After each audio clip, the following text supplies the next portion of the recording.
I'm going to tell y'all how to make homemade mashed taters. The good way to do it. You get your taters and you wash them real good, any kind of taters you want. And you put them in a big pot and boil them real good. You cut them in a few chunks first so they'll boil faster and more evenly.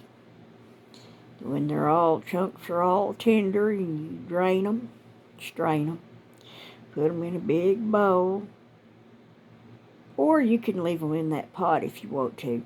But you get your tater masher and you mash them up real good, and you leave the skins on them. That way, it's going to help them have that good old tatery flavor. I love it.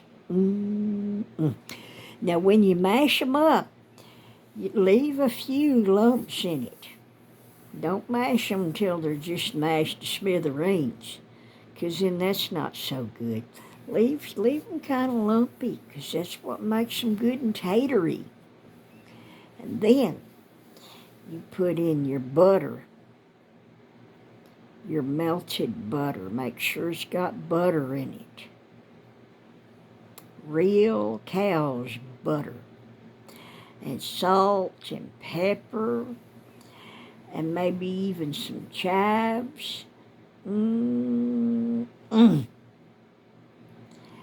of course, if you want to, you add cheddar cheese or whatever else you want to.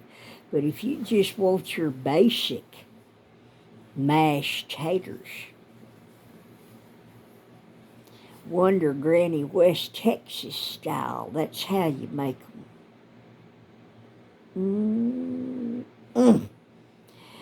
And if you're any good at making white gravy, then make you some gravy. Make it with flour. Homemade gravy in a big pan, big skillet. And put that homemade gravy on there. Of course, you put salt and pepper in that gravy. And you make it with at least part milk. The more milk that gravy has in it, the better it's going to be, the more yummy. Man, I'd love to have some homemade mashed taters and homemade gravy.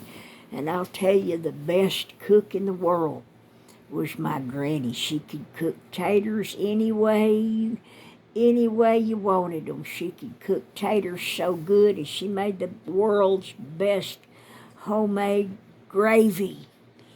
Oh my God, it was good. And that was wonderful when all the family and the kinfolks, aunts and uncles and everybody was gathered at the table to eat together. That was wonderful. Oh, that was wonderful. I miss that. Oh, my neck's still hurting real bad. Oh, God, it hurts.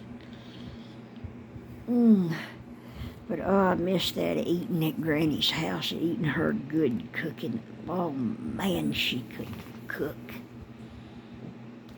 Man.